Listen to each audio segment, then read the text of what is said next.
লা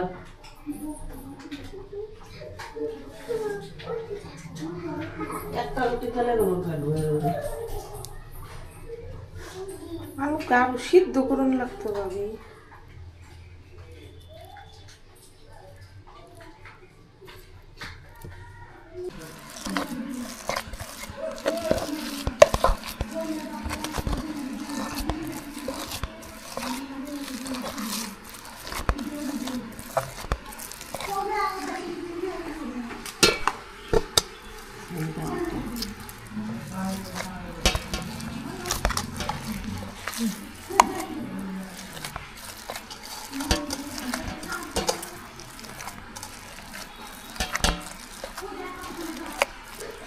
আসসালামু আলাইকুম সুপ্রিয় দর্শক, সকলে কেমন আছেন? আশা করি সকলে ভালোই আছেন, আমরাও ভালো আছি।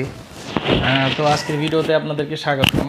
আজকে মাত্র মাদ্রাসা থেকে আসলাম। মাদ্রাসায় গিয়েছি, যাই দেখি যে মাদ্রাসা ছুটি দিয়ে দিছে।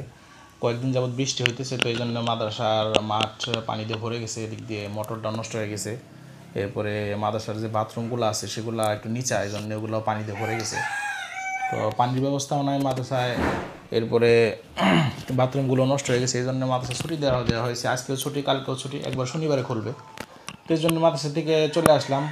তো সকালেই মা তারপরে আমার ভাবি দুজনে কালকে রাত্রি বলছিলাম যে আলুর ঘাটি করবে, রাজশাহীর ঐতিহ্যবাহী আলু।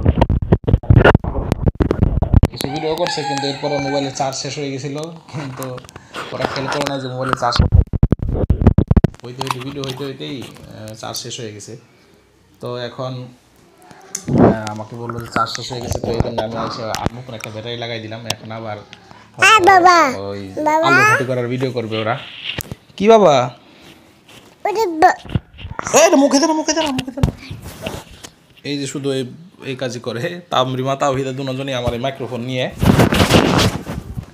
এটা নিয়ে শুধু মুখে দেয়, বদভ্যাস হয়ে গেছে। তো মোবাইলে চার্জ না থাকায় অন্য ভিডিওগুলো করা যায় না। এখন প্রায় কমপ্লিট হয়ে গেছে, আলুর ঘাটি প্রায় হয়ে গেছে, তাই না? আর অল্পক্ষণ লাগবে। বাগার দেওয়া বাকি আছে নাকি? বাগার দেয় না খেতে, তাহলে কি দেয়? খালি জিরা পাতি দিবে আর একটু ঘন হইব। হাত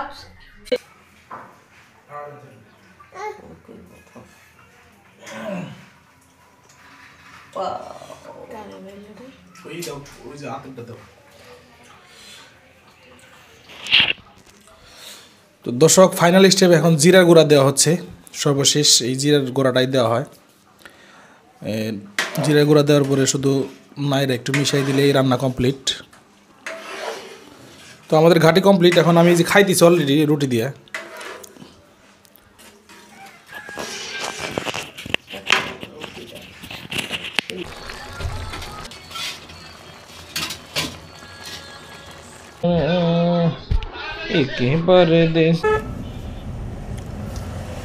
প্রিয় দর্শক,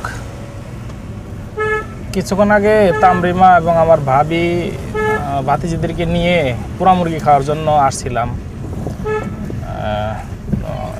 যাবো একটু ঢাকা, এই জন্য ওদেরকেও নিয়ে আসছিলাম। তো এমন সমস্যা হয়েছে, ঢাকায়ও কাজ পড়ছে, রাত্রে একটা কাজ আছে, এখন আবার ঢাকায় যাইতে হবে। এদিক দিয়ে গাড়িতে সমস্যা দিচ্ছে, লগে গাড়িতে গ্যাসে যাইতেছে না, মানে গাড়ি একটা প্রবলেম হয়েছে।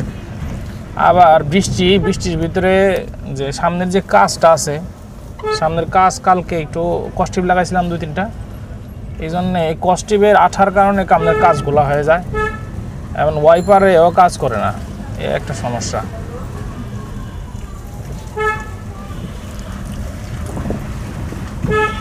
তো সব মিলিয়ে এত চাপে পড়েছি। হঠাৎ করে আরেকটা কাজ ছিল, আবার মাগরিবে মানে আসরের সময় আমার শালা সাকিবের কাছে, যে সাকিবকে ওইখান থেকে অন্য মাদ্রাসায় নিয়ে ভর্তি করার কথা ছিল। তো ওইখানে যাব, আবার এদিকে ঢাকায় কাজ পড়ছে, মানে 5-6টা কাজ একসাথে পড়ে গেছে, এই জন্য খুবই একটা ঝামেলার ভিতরে আছে। আর এবার এদিক দিয়ে গাড়িতে সমস্যা দিছে। তো এখন ওদেরকে ওইখানে হোটেলে নামাই দিয়ে এখন আমি গাড়ি সারানোর জন্য যাইতেছি। টাকাও খরচ হয়ে গেল অনেকগুলা, প্রায় 2500-3000 টাকার মতো। গাড়িতে গ্যাস ভরছে, 1000 টাকার কাজ হয় নাই, পরে আরও 3000 টাকা আর 1500 টাকার মতো তেল ভরা হয়েছে। তো এই তেল তো আর উঠবে না, আবার এখন আবার টাকা খরচ করতে হয়তো হবে আর গাড়ি সারতে যায়